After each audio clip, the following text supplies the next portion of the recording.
زندگی میں کتنے پل ملے، یہ سوچ کر جینے سے بہتر ہے کہ ہر پل میں کتنی زندگی ملی، اس بات کو جینے کا پیمانہ بنایا جائے۔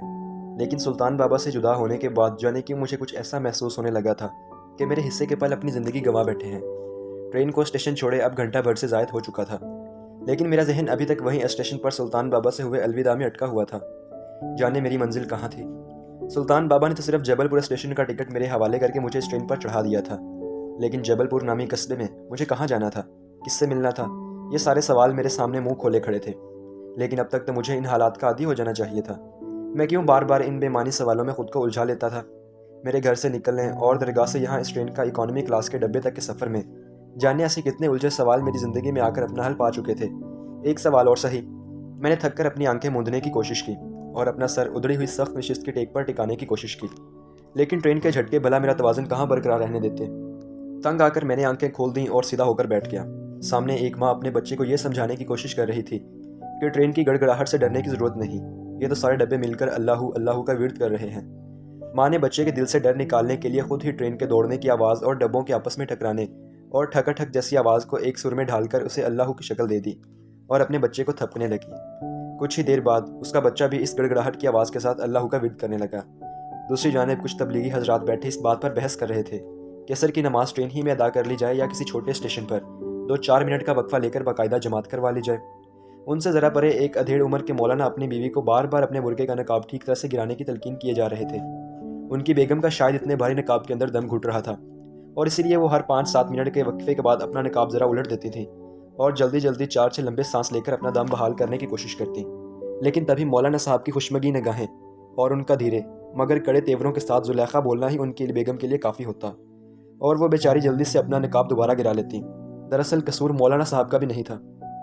سامنے ہی بوگی میں 2 نشستیں چھوڑ کر کالج کے 3 لاابالی سے لڑکوں کا ایک گروپ بیٹھا ہوا تھا، جو ذرا سی دیر میں ریڈیو پر بجتے کسی گیت کی تال میں تال ملا کر اپنا راگ الاپنا شروع کر دیتے تھے، اور ایسے میں ان تینوں کی نظریں زیادہ تر اگلے حصے میں بیٹھی ان 2 نازک سی لڑکیوں پر ہوتی تھیں جو اپنے چھوٹے بھائی اور ماں کے ساتھ شاید کسی تقریب میں شرکت کے لیے اپنے گھر سے نکلی تھیں۔ لڑکیاں شوق تھیں اور ذرا سی بات پر کھل کر ہنس رہی تھیں اور اپنی ماں سے کسی بات میں بحث کر رہی تھیں، جبکہ لڑکیوں کے ماں باپ شادی پر دی جانے والی سلامی اور خرچے کے رونے رو رہے تھے۔ کالج کے لڑکے گاہے بگاہے پاس سے گزرنے والے پھیری والوں سے کبھی گرم بھنے ہوئے نمکین چنے، کبھی گزک تو کبھی لمکا اور فالسے کی بوتلیں خرید کر لڑکیوں کے بھائی کو بھی اس دعوت عام میں شریک کر لیتے تھے، اور ان کی زیادہ تر خواہش یہی ہوتی تھی کہ یہ نیمبو اور مرچ لگا بھٹا، گرم مونگ پھلیاں اور نرم ریوڑیاں بھائی سمیت اس کی دونوں بہنوں تک بھی ترسیل ہوتی رہیں۔ مولانا صاحب دل پر پتھر رکھے یہ سارا ماجرا دیکھ رہے تھے اور بار بار زیر لب لا حول ولا قوہ کا ورد بھی کیے جا رہے تھے۔ ان سے 2 نشست پیچھے 2 صاحبان بڑی شدومت سے ایک دوسرے کے پتے اور ٹیلی فون نمبروں کے تبادلے میں مصروف تھے، حالانکہ وہ دونوں ہی جانتے تھے کہ اگلے اسٹیشن پر اترتے ہی وہ یوں اپنی راہ لیں گے کہ پھر کبھی پلٹ کر بھی ایک دوسرے کی جانب نہیں دیکھیں گے۔ لیکن بہرحال وقت تو کسی طور کاٹنا ہی تھا۔ مجھ سے پچھلی نشستوں پر سگریٹ اور بیڑی کے دھوئیں کے بادل تیر رہے تھے، اور ان نیلگوں ماحول میں 4 حضرات بیٹھے تاش کھیلنے میں یوں مگن تھے جیسے انہیں زندگی میں اس ٹرین سے اترنے کے بعد دوبارہ کبھی تاش کھیلنے کا موقع نہیں ملے گا۔ اور اب تک جانے کتنی بازیاں کھیل چکے تھے، لیکن کسی پر بھی بازی جیتنے کی خوشی یا داؤ ہار جانے کے دکھ کے آثار نمایاں نظر نہیں آ رہے تھے۔ ہر بازی کے اختتام پر چند نعرے بلند ہوتے اور پھر سے 2-4 نئی بازی کے پھیرے میں الجھ جاتے، جانے یہ کیسی سعی لا حاصل تھی۔ اچانک ٹرین کی رفتار کم پڑنے لگی۔ اوپر برتھ پر لیٹے ہوئے ایک حضرت نے، جو اس سے پہلے بھی کئی مرتبہ اپنے چہرے پر ڈلی ہوئی چادر ہٹا کر درجنوں بار تفشیشی انداز میں دولت پور کے اسٹیشن کا پوچھ چکے تھے، انہوں نے ایک بار پھر سے جلدی سے چادر ہٹائی اور وہیں سے آواز لگائی، کیوں میاں، دولت پور کا اسٹیشن تو نہیں آ گیا؟ اور پھر حسب معمول کسی کا جواب نہ پا کر دوبارہ اپنے چہرے پر اپنا کھیس پھیلا کر خراٹے لینے لگ گئے۔ ٹرین نے چند زوردار جھٹکے لیے اور پھر ایک لمبی سی اسکریچ کی آواز کے ساتھ آخری ہچکی لے کر رک گئی۔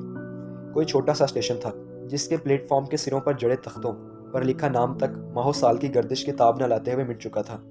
تاش کی بازی والوں میں سے کوئی ایک چلایا، چل بے سلو، اسٹیشن آ گیا، اب شرط کے مطابق بھاگ کر گرم گرم پکوڑے اور چٹنی پکڑ لا، اور دیکھ پکوڑوں پر چاٹ مسالہ ڈلوانا نہ بھول جائیو۔ سلو نے حکم کی تعمیل میں فوراً پلیٹ فارم پر جمپ لگائی اور پکوڑے والوں کے ٹھیلے کی جانب دوڑ لگا دی۔ مولانا صاحب کی بیگم نے بھی شاید گرم پکوڑوں کے تذکرے کو سن کر اپنے میاں کے کان میں کچھ خسر پھسر کی۔ مولانا بادلے ناخواستہ کراہتے ہوئے کھڑے ہو گئے اور ڈبے سے نکلنے سے پہلے انہوں نے ایک بار پھر اپنی بیگم کو نقاب تانے رکھنے کی ہدایت کی۔ میرے قریب سے گزرتے ہوئے نہ جانے انہیں کیا ہوا کہ دھیرے سے کھنکار کر رکے اور آہستہ سے بولے، میاں میں ذرا نیچے سے کچھ سامان پکڑ لاؤں اور آپ زنانے کا دھیان رکھیے گا۔ میں نے چونک کر حیرت سے ان کی جانب دیکھا، لیکن وہ آگے بڑھ گئے۔ پورے ڈبے میں انہیں میں ہی قابل اعتبار کیوں دکھائی دیا؟ پھر خود ہی میری توجہ اپنے حلیہ کی جانب چلی گئی۔ اوہ، تو ایک بار پھر میرا یہ ظاہری حلیہ ہی میرا تعارف ثابت ہوا تھا۔ جانے ہم انسانوں نے کسی کی ظاہری وضع کو ہی شرافت و نجابت کا معیار کیوں سمجھ رکھا ہے، یا پھر شاید ہم ظاہر پرستوں کے پاس اس وقتی پیمانے کے علاوہ اور کوئی چارہ ہو بھی نہیں سکتا۔ تبھی تو وہ مولانا اپنی پوری زلیخا میرے حوالے کر کے اطمینان سے پلیٹ فارم پر اتر چکے تھے، لیکن ان کی سیدھی سادی بیگم نے شوہر کے اڑتے ہی اپنا نقاب کچھ اس طرح سے کس کر لپیٹا اور یوں سکڑ سمٹ کر بیٹھ گئیں کہ چاہ کر بھی کسی کی نظر ان کی جانب اٹھ نہیں سکتی تھی۔ جانے کیوں مجھے اس وقت بہت شدت سے اس بات کا احساس ہوا کہ پردہ ہی عورت کی سب سے بڑی ڈھال ہے، اور مرد کی غیر موجودگی میں یہ پردہ ہی عورت کا سب سے بڑا تعارف بھی بن جاتا ہے۔ مولانا کی بیگم کو جب تک میاں کی ڈھال میسر تھی وہ گاہے بگاہے خود کو بے نقاب بھی کر لیتی تھی، لیکن جیسے ہی ان کی یہ آڑ چند لمحوں کے لیے ان سے کچھ دور ہوئی تو فوراً انہوں نے اپنی ڈھال یعنی اپنے پردے کو اپنی حفاظت کا ذریعہ بنا لیا۔ مجھے اس پل ایک اور انجانا اور بہت عجیب سا ادراک بھی ہوا کہ مرد کی نظر اور عورت کی حیا میں دامن اور چنگاری کا تعلق ہے۔ مرد کی نظر چنگاری ہے تو عورت کی حیا ایک نازک دامن ہے۔ کبھی چنگاری دامن کی طرف لپکتی ہے تو کبھی دامن اس چنگاری کو ہوا دے کر بھڑکا دیتا ہے، اور نتیجہ دونوں صورتوں میں صرف اور صرف آگ بن کر ہی وارد ہوتا ہے۔ یہ دامن اور چنگاری کا کھیل ازل سے جاری ہے اور اب تک جاری رہے گا۔ ٹرین کو اسٹیشن پر رکے ہوئے 5 منٹ سے زیادہ ہوئے تو کچھ لوگ معلومات کے لیے پلیٹ فارم پر اتر گئے۔ پتہ چلا کہ چند لمحوں ہی میں کراسنگ ہونے والی ہے، لہٰذا سگنل ملنے تک انتظار کرنا ہوگا۔ تبلیغی جماعت کے حضرات کو بھی موقع مل گیا، تب تک جلدی سے جماعت ہی کروا لی جائے۔ نیچے اترتے اترتے ان میں سے کسی صاحب کی نظر مجھ پر پڑی اور انہوں نے مجھے بھی دعوت دی، اور میں بھی ان کے ساتھ ہی نیچے پلیٹ فارم پر اتر آیا۔ لیکن جماعت کھڑی ہونے سے پہلے ایک عجیب سی صورتحال آن کھڑی ہوئی۔ جن صاحب نے امامت کروانی تھی وہ اچانک پلٹے اور ان کی نظر مجھ پر پڑی، اور وہ مجھ سے بولے، حضرت آئیے آپ جماعت کی امامت کیجیے۔ کچھ دیر تو مجھے سمجھ ہی نہیں آیا، لیکن جب انہوں نے میرا ہاتھ تھام کر مجھے آگے کھڑا کرنا چاہا تب میں بالکل ہی بوکھلا گیا، اور میں نے بڑی مشکل سے پوری جماعت کو یقین دلایا کہ میں اس اعزاز کے قابل خود کو نہیں سمجھتا۔ لیکن سبھی نمازیوں نے امام صاحب کی ہاں میں ہاں ملانا شروع کر دی۔ اب میں انہیں کیا بتاتا کہ جناب ابھی تو میری زبان تکبیر تک دیتے ہوئے لڑکھڑا سی جاتی تھی، پھر بھلا میں کہاں اور امامت کہاں۔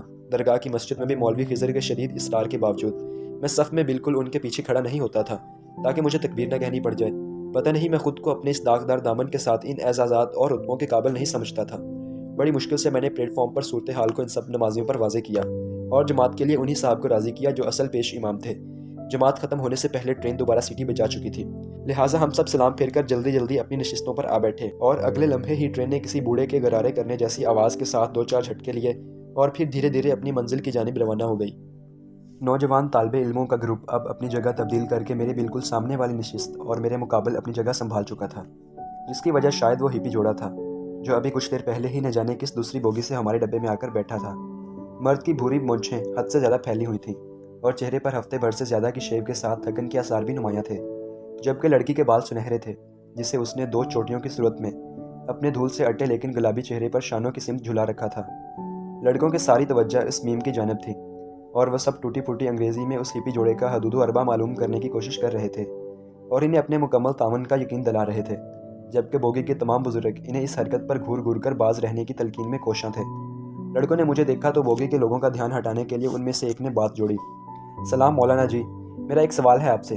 دراصل مجھے دعائے قنوت پوری یاد نہیں ہوتی، تو کیا میں عشاء کی نماز کے وطروں میں دعائے قنوت کی جگہ 3 بار قل ہو اللہ پڑھ لیا کروں؟ لڑکے کے سوال کے خاتمے تک اس کے باقی ساتھیوں کے چہرے پر مسکراہٹ نمودار ہو چکی تھی۔ میں جانتا تھا کہ وہ صرف وقت گزاری اور لوگوں کی نظروں کی برشیوں کو ٹالنے کے لیے یہ موضوع چھیڑ رہے تھے تاکہ انہیں اس گوری میم کے قریب بیٹھنے کا مزید کچھ وقت اور موقع مل سکے۔ میرے ہونٹوں پر بھی اس کا سوال سن کر مسکان آ گئی۔ میں کیا کہہ سکتا ہوں، میں تو خود ابھی 3 بار قل ہو اللہ ہی سے کام چلا رہا ہوں۔ میری بات سن کر آس پاس بیٹھے سبھی لوگوں کے چہروں پر مسکراہٹ ابھر آئی۔ سارے لڑکے بھی کھل کر ہنس پڑے۔ ان میں سے ایک نے میرے کاندھے پر ہاتھ رکھا، ارے یار تم تو بالکل ہم جیسے ہو، پھر اتنی دیر سے یوں سنجیدہ سی صورت بنا کر کیوں بیٹھے ہوئے ہو؟ چند لمحوں میں وہ تینوں مجھ سے یوں گھل مل چکے تھے جیسے میں بھی ان کا کلاس فیلو یا کالج فیلو ہوں، حتیٰ کہ کچھ ہی دیر میں ان میں سے ایک نے مجھ سے یہ سوال بھی کر ڈالا، حافظ جی آپ نے کبھی کسی سے محبت کی ہے؟ اب میں انہیں کیا بتاتا کہ میں جو آج ان کے ساتھ اس ٹرین میں بیٹھا ہوا یہ سفر کر رہا تھا، یہ راستے منزلیں، میرا سبھی کچھ اس ایک محبت کی دین ہی تو تھا۔ پتہ نہیں ہم محبت جیسے جذبے کو بھی حلیے کی بنیاد پر کیوں پرکھتے تھے؟ کیا شرعی لباس پہننے سے یا چہرے پر چند ہفتوں کی داڑھی بڑھ آنے سے انسان ان لازوال روحانی جذبوں کا حق رکھنے سے بھی محروم ہو جاتا ہے؟ میں نے اسے جواب دیا کہ فی الحال تو میں محبت کی کھوج میں ہوں، ہاں البتہ اگر کبھی اس کھوج میں کامیاب ہوا تو اسے ضرور مطلع کروں گا۔ سبھی لڑکے چلائے، مولانا آپ ہمیں اپنی شادی میں ضرور مدعو کیجیے گا۔ سبھی بوگی والے ہنس پڑے۔ اچانک ہی مجھے بہت ٹوٹ کر زہرا کی یاد آئی، کیا ہم کبھی مل پائیں گے؟ کیا یہ دنیاوی ملن جیسے لوگ یہاں شادی کے بندھن کا نام دیتے ہیں، کیا یہی بندھن ہی صرف ایسی زمینی محبتوں کا معراج ہوتا ہے؟ کیا صرف ایک رسم کے ادا ہو جانے سے اور ایک بندھن میں بندھ جانے سے ہماری محبت کی تکمیل ہو جاتی ہے؟ پر مجھے تو جانے کیوں یہ جسمانی ملاپ ہمیشہ ہی سے اس گلابی اور انچھوے احساس کی فنا جیسا لگتا تھا، جسے ہم صرف دل سے دل اور روح سے روح کا ملاپ یا محبت کہتے ہیں۔ مجھے ہر بار یہی محسوس ہوا کہ جیسے ہم اس بندھن کے سودے میں کچھ نہ کچھ کھو ضرور دیتے ہیں۔ لا حاصل کی کسک اور دسترس سے دوری کی تڑپ کا بھی تو اپنا ہی ایک نشہ ہوتا ہے، جس کا خمار ملکیت مل جانے کا احساس مٹا دیتا ہے۔ تبھی کچھ لوگ جس لمحے اس بندھن کی گانٹھ باندھ رہے ہوتے ہیں، ٹھیک اسی پل وہ اپنے رومان کی انمول سنہری جال کی گرہیں سدا کے لیے کھول بیٹھتے ہیں۔ انہیں اپنی محبت کا جسم تو مل جاتا ہے، لیکن وہ اپنے رومان کی روح کو ہمیشہ کے لیے کھو دیتے ہیں۔ میں جانے کتنی دیر عشق اور رومان کی یہ الجھی گتھیاں سلجھاتا رہا۔ گاڑی کافی دیر سے کمال آباد نامی شہر کے جنکشن پر کھڑی تھی۔ اچانک میری نظر باہر پلیٹ فارم پر پڑی، اور کچھ دیر کے لیے تو مجھے یوں لگا کہ اب میں واقعی جاگتی آنکھوں سے بھی سپنے دیکھنے لگا ہوں۔ مجھے یوں لگا جیسے میں نے زہرا کو کسی درمیانی عمر کی عورت کے ساتھ پلیٹ فارم سے باہر نکلتے ہوئے دیکھا ہو۔ ہاں بالکل، وہ زہرا ہی تو تھی، لیکن نقاب کے بغیر، اور عورت بھی میرے لیے انجانی تھی، لیکن زہرا یہاں کمال آباد کی اس ریلوے پلیٹ فارم پر۔ اگلے ہی لمحے میں لپک کر اٹھا اور تقریباً دوڑتے ہوئے پلیٹ فارم پر اتر آیا۔ اسٹیشن کافی بڑا تھا اور یہاں بھیڑ بھاڑ بھی کافی تھی، لیکن ابھی تک میں دور جاتی اس عورت کی سفید بڑی سی چادر دیکھ سکتا تھا جسے میں نے زہرا کی اس شبیہ کے ساتھ جاتے ہوئے دیکھا تھا۔ لیکن جب تک میں پلیٹ فارم کے خارجی دروازے تک پہنچتا تب تک وہ اسٹیشن سے نکلتی بھیڑ میں گم ہو چکی تھی۔ میں نے لپک کر باہر دیکھا، لیکن سڑک پر تانگوں، سائیکل، رکشوں اور موٹر گاڑیوں کے اس ہجوم میں مجھے ان دونوں کی کوئی جھلک دکھائی نہیں دی۔ اتنے میں گاڑی نے تیسری سیٹی بھی بجا دی، اور جب تک میں بھاگتا ہوا اپنے ڈبے تک پہنچا ٹرین تقریباً پلیٹ فارم چھوڑ چکی تھی۔ اپنی نشست پر بیٹھ کر بھی میں کافی دیر تک اس ادھیڑ بن میں ہی الجھا رہا۔ کیا یہ میری نظر کا دھوکہ تو نہیں تھا؟ زہرا اتنی بھیڑ میں بنا نقاب کیسے گھوم سکتی تھی؟ اور پھر وہ اجنبی عورت، اس کے ساتھ وہ کون تھی؟ لیکن روپ تو بالکل زہرا کا ہی تھا، وہی خیرہ کن اور مبہوت کر دینے والی شبی۔ مگر وہ یہاں اس دور دراز شہر میں کس غرض سے آ سکتی ہے؟ ایک بار تو جی میں آیا یہیں کمال آباد کے مضافات سے گزرتی ٹرین کی زنجیر کھینچ کر اتر جاؤں اور واپس شہر جا کر اسے تلاش کروں، لیکن کہاں؟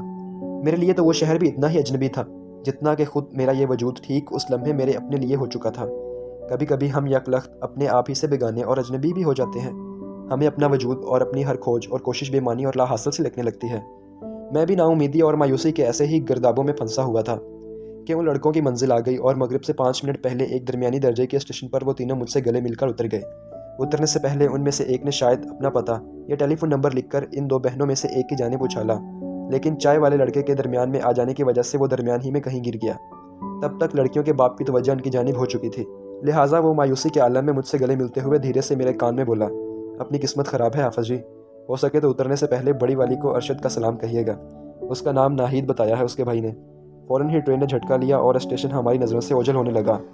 تینوں میری جانب ہاتھ ہلاتے ہوئے مغرب کے وقت اندھیرے کا حصہ بنتے گئے۔ حسب معمول مغرب کے وقت کے عجیب سے اثر نے میرے ارد گرد اداسی کے سائے لمبے کر دیے۔ میں نہ جانے کیوں اس زوال کے وقت اس قدر نڈھال سا ہو جاتا تھا۔ سارے دن کی تنہائی ایک ہی لمحے میں میرے اندر بسیرا کر لیتی تھی۔ اچانک ہی میرے ارد گرد چنبیلی کے تیل جیسی عجیب سی خوشبو بکھر گئی۔ میں نے چونک کر سامنے والی برتھ پر نظر ڈالی تو ایک چھوٹے قد کا مخنی سا شخص، جس کے بال شاید اس تیل میں چپڑے ہوئے تھے اور پیچھے کی جانب چپکا کر بنائے گئے تھے، اپنی چھوٹی چھوٹی لیکن نیزے کی نوک جیسی چپتی نظروں سے مجھے گھورتا ہوا دکھائی دیا۔ مجھے حیرت ہوئی کیونکہ مجھے اس کی آمد اور برتھ پر چڑھنے کی بالکل بھی خبر نہیں ہو سکی تھی۔ شاید وہ اس وقت برتھ پر آ چڑھا ہو جب میں چلتی ٹرین ہی میں بیٹھے بیٹھے مغرب کی نماز ادا کر رہا تھا۔ مجھے اس کی چپتی نظروں سے الجھن سی ہونے لگ گئی تھی۔ جانے یہ جبل پور کا اسٹیشن کب آئے گا؟ اس نے شاید میرے اندر کی بے چینی بھانپ لی اور وہیں سے بولا، کہاں جانا ہے؟ میں سٹ پہ ٹاسا گیا، جی جبل پور۔ جبل پور میں کس کے پاس جاؤ گے؟ مجھے بھی وہیں اترنا ہے، میں نے بات بنائی۔ وہ مجھے لینے خود ہی اسٹیشن پر آ جائیں گے۔ اب میں اسے کیا بتاتا کہ خود مجھے ابھی تک پتہ نہیں تھا کہ مجھے جبل پور میں کس کے پاس جانا ہے۔ میں تو سلطان بابا کے حکم کی تعمیل میں اس ٹرین میں آ بیٹھا تھا، اور مجھے اتنا ہی بتایا گیا تھا کہ مجھے جبل پور کے اسٹیشن پر اتر جانا ہے، لیکن شاید اس کی تشفی نہیں ہوئی۔ وہ اب بھی لگاتار اسی طرح مجھے گھورے جا رہا تھا۔ کچھ ہی دیر میں مجھے یوں لگا کہ اس کی نظر کی یہ دھار میرے وجود کے آر پار ہو جائے گی۔ وہ تو بھلا ہو سامنے والے بیٹھے ہوئے دیہاتی نما ایک مسافر کا، جس نے اپنے کھانے کا ڈبہ کھولا اور سبھی مسافروں کو کھانے کی پیشکش کرنے لگا۔ حالانکہ اس کے ٹفن میں بمشکل اتنا کھانا تھا کہ صرف ایک انسان ہی کا پیٹ بھر پاتا، لیکن شاید کسی نے سچ ہی کہا تھا کہ رزق کی برکت اور فراوانی نیت کی فراوانی سے متصل ہوتی ہے۔ اس شخص کے کھانے کا ڈبہ بھلا ہی خالی تھا، لیکن اس کی نیت بھری ہوئی تھی اور باقاعدہ چھلک رہی تھی، اور اس چھلکاہٹ کا نور اور اطمینان اس کے چہرے سے بھی صاف عیاں تھا۔ اس نے لجاجت سے مجھ سے بھی کہا، بیٹا ایک لقمہ تو لے لو، میری خوشی کی خاطر۔ میں نے مسکرا کر ایک نوالا توڑا اور سالن میں بھگو کر منہ میں رکھ لیا۔ سچ ہے کہ خلوص اور محبت کا اپنا ہی ایک ذائقہ ہوتا ہے، جسے اگر زبان کے ذائقے کے غدود نہ بھی محسوس کر سکے، پر روح اس ذائقے سے بخوبی آشنا ہوتی ہے۔